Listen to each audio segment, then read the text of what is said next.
I am trying out yet another type of seed starting tray, and this time it's from Burpee, and I am trying their SuperSeed Pop-Out reusable seed starting trays. And I have no affiliation with Burpee. I bought these with my own money, and I decided to give them a try because they were on sale, and I have seen other people use them a lot. And I have been using the Sili-Seedling seed starting trays as well as the Epic Gardening seed starting trays, and I feel like these Burpee ones are kind of a hybrid of both of those. The Sili-Seedlings are all silicone, so they are really flexible and easy to get the seedlings out. And then the Epic Gardening trays aren't really pliable, but they do have a large hole on the bottom to easily push seedlings out. And these Burpee seed starting trays have the silicone bottom, but on the top it's a harder plastic, which may help keep the soil of the seedlings together a little better, making them easier to pop out. So I am curious to see how they compare. I got two sizes, the 36 and 16 cell trays, and the 16 cell are considered the extra large cells, and I think there might be either a larger or smaller size, but I just went with these two. They come with a bottom tray, and it doesn't feel super sturdy. I don't know how long the tray will last, especially being out in the sun. Maybe these are meant for more indoor seed starting and for the tray to not be out in direct sunlight. I'm not sure, but in my experience, plastic like this doesn't last, but we'll see.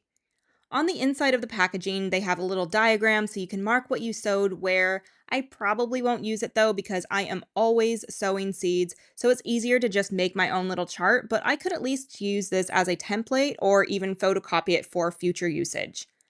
I'm going to go ahead and get these filled with soil and then water the soil in and get some seeds sown. I'll be planting lettuce in the smaller 36 cell tray and then some okra in the extra large 16 cell tray.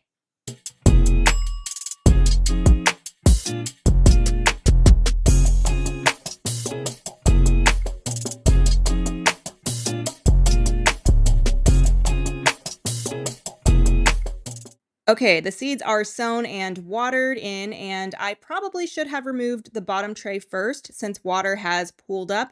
You do want to keep freshly sown seeds hydrated so they can germinate, but you still do want some drainage, so I am going to dump this out. I'm going to have to wait a couple of weeks for some of these to germinate to pop out some seedlings to see how well they work and also to see how they compare to Sili-Seedlings and Epic Gardening's seed starting trays. So we'll wait for some of these seeds to germinate and grow and then put these Burpee seed starting trays to the test.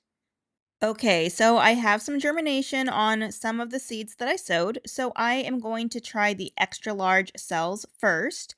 These are the okra seedlings. And okay, that was pretty easy, and the seedling came out pretty smoothly. And next, I will try one of the smaller cells that has lettuce in them. And yep, this was also super easy to pop out. And to compare them to the Sili-Seedlings seed starting trays, I think having a plastic frame essentially on the top of these Burpee ones makes it a little easier to pop the seedlings out a little more cleanly because the plastic just kind of gives it more structure. I still like the Sili-Seedling seed trays a lot though, but since they are 100% silicone, the soil can crumble a little bit more easily if you aren't careful.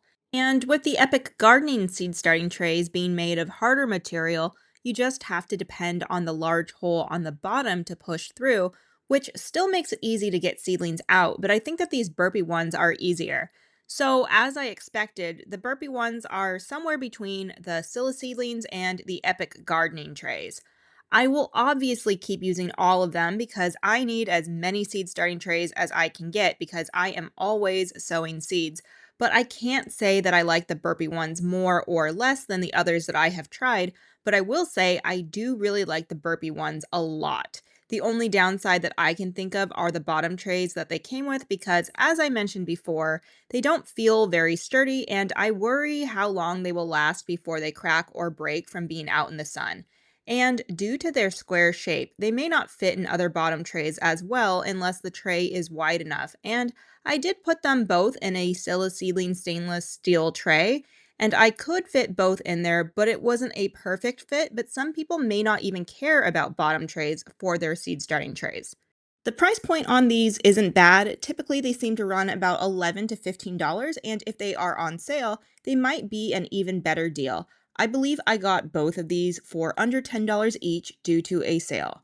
But even if they weren't on sale, I would definitely say they are worth the price. And overall, even if the bottom tray ends up not lasting for a long time, I would still recommend these seed starting trays without question.